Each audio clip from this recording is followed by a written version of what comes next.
Olá, muito bem-vindos ao primeiro podcast realizado aqui no C. Martins Advogados.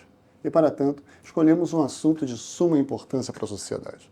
Um assunto que abrange saúde e saúde pública.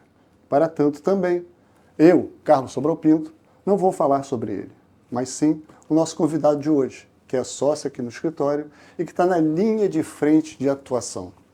Vitor Hugo Alcântara, nosso sócio, muito obrigado pela participação e ter aceitado o nosso convite. Eu que agradeço, Sobral, pelo convite. É um tema de muita relevância social. É importante que cada um, né, dos profissionais da área de saúde conheçam o seu direito e é por isso que nós estamos aqui, né, o escritório de advocacia, com seu papel social, de informá-los e trazer a informação adequada e correta para todos aqueles que nos assistem. É verdade, Vitor. E isso aí, cara, assim, para a gente também é muito importante esse interesse em passar, sobretudo, a informação, né? O que é a NR15, né? Qual é o contexto dela e de onde ela surgiu? Tem como você falar um pouquinho disso para a gente? Claro, com certeza, Sobral. A NR15 é uma portaria que foi emitida pelo Ministério de Emprego e Trabalho. E o objetivo dessa portaria é ajudar na regulamentação de trabalhos exercidos de forma insalubre. Trabalhos que foram exercidos com os profissionais expostos a calor, frio, expostos a agentes químicos, biológicos. Então a NR15 trouxe uma proteção, né, e uma complementação aos artigos 189 e 196 da CLT. Então o objetivo é justamente proteger aqueles empregados ou funcionários públicos que estavam expostos a esses agentes, trazendo direitos extras àqueles que estavam no trabalho, fora o já previsto na CLT. Você sabe que quando a gente fala de insalubridade, assim, isso ocorre muito porque, né, o que é insalubridade, né? Assim, como é que você pode caracterizar, né, aquela atuação, aquela profissão, enfim, aquela entidade como insalubre? Sim. No tema que nós estamos abordando aqui hoje, o adicional de insalubridade ele é devido aos profissionais da área de saúde que atuaram na linha de frente, atuaram fazendo o atendimento aos pacientes em hospitais, clínicas. Então esses profissionais eles estavam diretamente expostos e sofrendo um risco maior de serem acometidos pelo vírus da Covid. Então, por isso, em razão desse tema, algumas legislações municipais determinaram que esses profissionais recebam até 40% de adicional de insalubridade. Antes mesmo dessa questão de percentual, vamos dizer assim, né, a gente trata, de novo, né, essa questão da insalubridade. E você citou muito bem, né, o caos, né, e a forma assustadora que a Covid trouxe para todos nós, né? Mas você tem como assim, especificar quais são os principais agentes causadores? Sim, os principais são os vírus, né? São na seara dos agentes biológicos, nós temos os vírus, bactérias, né? Nos agentes químicos, nós temos substâncias químicas que são expostas aos profissionais que também geram risco. Porque a insalubridade nada mais é do que uma tentativa de reparação pelo dano e pela exposição daquele profissional. Então, tendo em vista que o profissional ele está trabalhando sobre um risco maior do que os demais profissionais trabalham, se vinculou na legislação que ele tem direito a um soldo maior, proventos maiores, porque ele está sendo exposto a esse risco e fatalmente esse risco ao longo do tempo pode causar aí uma doença, alguma dificuldade. Então é uma maneira de se compensar pela essa exposição aos agentes de risco químico, biológico, de calor, frio. São essas as opções. Para você que atuou, né, que atua na área de saúde, essas informações que o Vitor está passando para a gente aqui, elas são de fundamental importância, né? E a gente não para por aí, né? Porque, Vitor, quando você falou uma questão aqui que é importante de percentual que é devido, né? Coisas do gênero, ao que parece, existe um teto, mas não necessariamente o teto, né? Existe a possibilidade de se receber só 10, 20, 30 e 40? Sim, a legislação ela definiu como grau mínimo, médio e máximo de recebimento para os profissionais da área de saúde.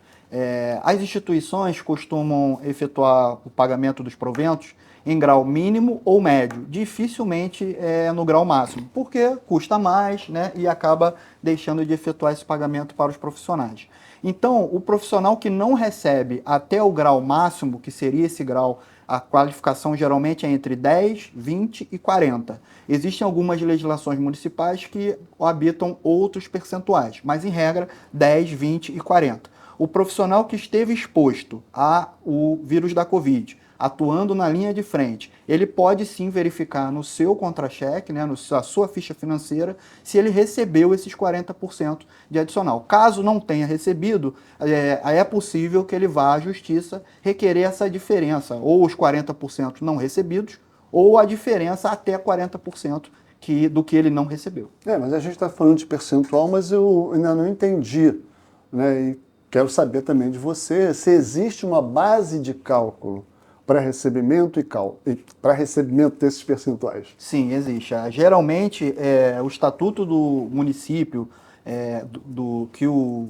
profissional ele está vinculado já define quanto é esse percentual, ou seja, define se ele tem direito a receber o adicional de insalubridade, qual é o percentual que ele tem direito e já como é feita essa base de cálculo, ou sobre o salário mínimo ou sobre o salário total que a pessoa recebe. Então, existem essas duas previsões legais. Há a possibilidade de ter essa previsão sobre o salário mínimo ou sobre o salário que a pessoa recebe, a categoria, né? Salário que a categoria daquela pessoa recebe. E isso tudo, você, através da tua análise, você consegue enxergar isso via contra-cheque, é isso? Isso, exatamente. Através da ficha financeira do profissional, a gente consegue fazer essa verificação do percentual recebido ou não, da possibilidade de se requerer essa diferença, né, que não foi paga devidamente, seja pelo órgão contratante, né, privado, ou pelo órgão público, né, seja federal, estadual ou municipal, a gente consegue pela ficha financeira fazer essa análise.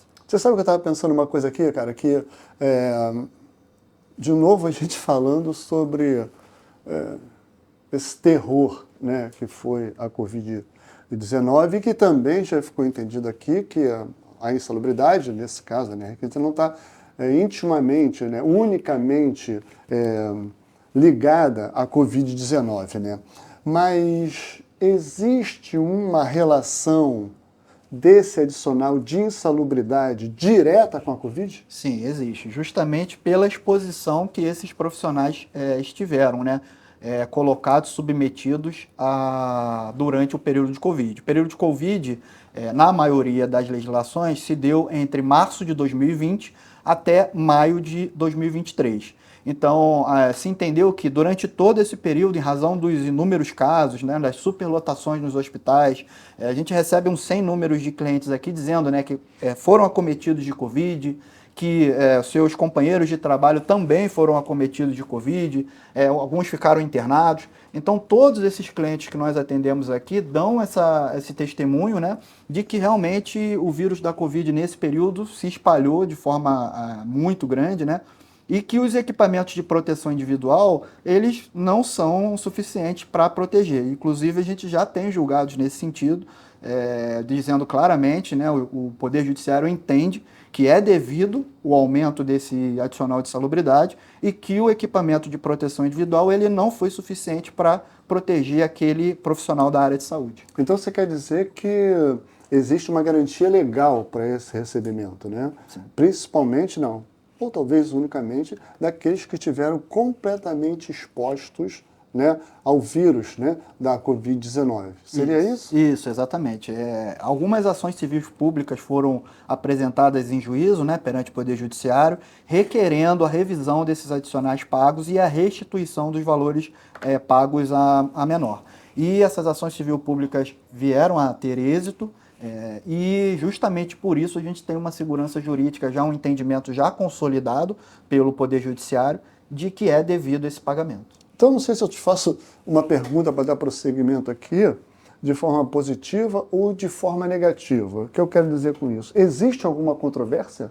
Muito pouco hoje. A única controvérsia que a gente encontra no Poder Judiciário é quando não há a legislação local definindo o adicional de insalubridade. Então, quando a legislação municipal não informa a maneira que vai ser feita essa aplicação, esse pagamento do adicional de insalubridade, ou seja, a mera previsão do adicional não é suficiente. Há necessidade de que seja definido esse percentual. E quando não há essa definição, o judiciário ele não define, porque ele entende que isso aí seria uma invasão de competência. Não. Então, agora a gente já entrou numa seara que envolve, né, a própria advocacia, a justiça, etc. e tal, que é o próprio judiciário, né? Diante do que você está falando, diante do que a gente está colocando aqui, nunca se diz que uma causa é ganha, obviamente, né? Sim. A gente é uma atividade de meio, né? Mas eu queria saber de você, dentro dessa tua experiência, do que você tem vivido aí no teu dia a dia, se já existem decisões favoráveis nesse sentido. Sim, existem inúmeras decisões favoráveis, consolidando esse entendimento pelos tribunais do país inteiro.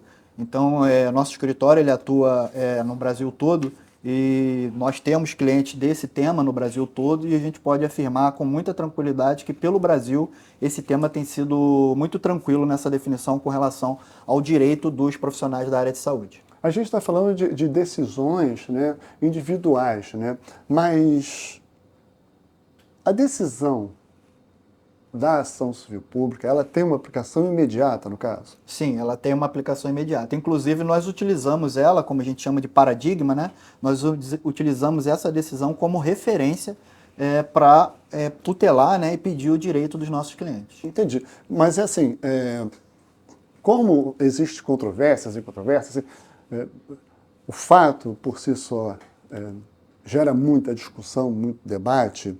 Eu fiquei pensando numa coisa aqui. Não basta você simplesmente, junto ao órgão, enfim, aonde a pessoa trabalhou, e requerer. Não. É necessário, então, pelo que a gente está conversando aqui, o ajuizamento de uma ação. Sim, vai ser fundamental, porque primeiro nós estamos falando de restituição de valores, né? Então, o recebimento pelo funcionário, ele já se deu, né? Através desse período que nós falamos aqui de março de 2020 a maio de 2023. Então, a empresa ou o órgão público já efetuou o pagamento desse período, um pagamento a menor do que deveria ter sido feito. Então, cabe ao funcionário ou ao indivíduo de órgão público, que trabalha em órgão público, fazer essa solicitação via judicial, para que ele realmente possa ter seu direito garantido. Então, assim, eu como profissional da área de saúde, né, como é que eu vou saber se eu tenho ou não direito a esse percentual? Porque também pode acontecer, de repente, ele ter recebido 10, 20%, até 30%, mas não os 40% que seriam devidos, correto? Sim, exatamente. É importante fazer essa análise através das fichas financeiras, né? É sempre através da ficha financeira? Sim, ou seja, assim, através da ficha um documento, um requisito de documento necessário para o juizamento dessa ação, dentre, obviamente, os peculiares, seria o contra-cheque. Sim, aqui no nosso escritório nós solicitamos a ficha financeira de uma por ano, ou seja, uma ficha financeira do ano de 2020, uma de 2021, uma de 2022 e uma de 2023, que nós conseguimos, através desses documentos, fazer uma análise prévia do direito ou não do nosso cliente. Mas o ideal no ingresso da ação judicial é realmente juntar a ficha financeira de todo o período trabalhado durante a pandemia para que a gente possa demonstrar cabalmente que o cliente, né, não recebeu esse valor. Vitor, eu não sei bem, mas ao que parece, esses profissionais que atuaram na linha de frente, com uma coragem exemplar, né, se arriscando, muitos pegando a Covid, né, entes próximos pegando deles que pegaram, porque muitas vezes não sabia nem que ele estava, outros falecendo. E aí eu estou falando de profissionais da área de saúde como um todo, né? Isso eu queria que você especificasse mais um pouco quem são os profissionais. Queria que também falasse um pouco dessa tua experiência prática, do como você tem ouvido essa experiência dessas pessoas e talvez até uma certa, se não muita, indignação quando percebem ou quando são informados de que aquele direito legal deles não está sendo exercido da forma mais correta. Ou seja, O adicional de insalubridade não está sendo pago a esses verdadeiros heróis, principalmente na época da Covid-19. Sim, sem dúvida, Sobral. O que a gente tem que ter para esses profissionais é muita gratidão e admiração, né? Porque eles trabalham muitas vezes em condições difíceis, né? De material, atendimento, número de pessoas, hospitais superlotados, e dão o seu melhor justamente buscando ali o nosso bem mais precioso, que é a vida, né? A saúde. E o que eu escuto no dia a dia atendendo os nossos clientes é realmente a ausência de amparo por esses empregadores, né? A ausência do pagamento do direito devido.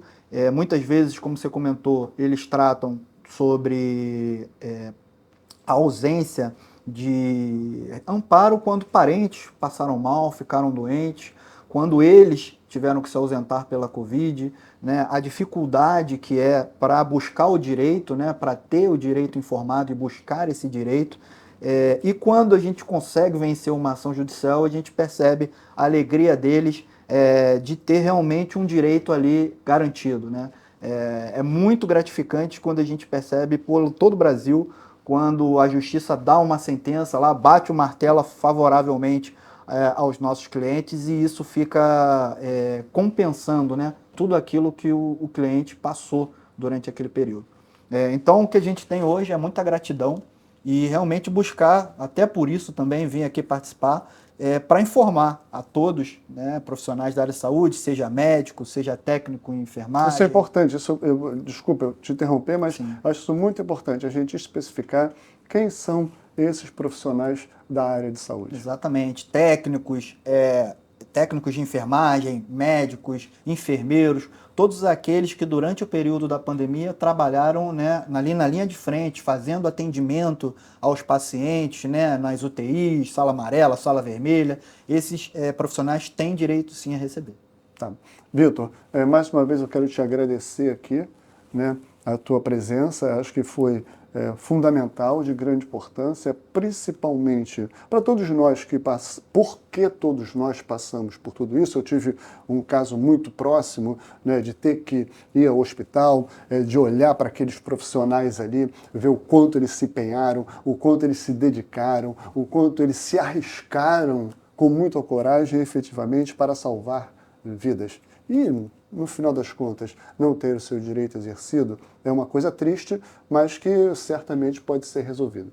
Mais uma vez, muito obrigado. Eu que agradeço, Sobral. Um prazer estar aqui e conte comigo nessa luta. Valeu, até a próxima. Obrigado a todos.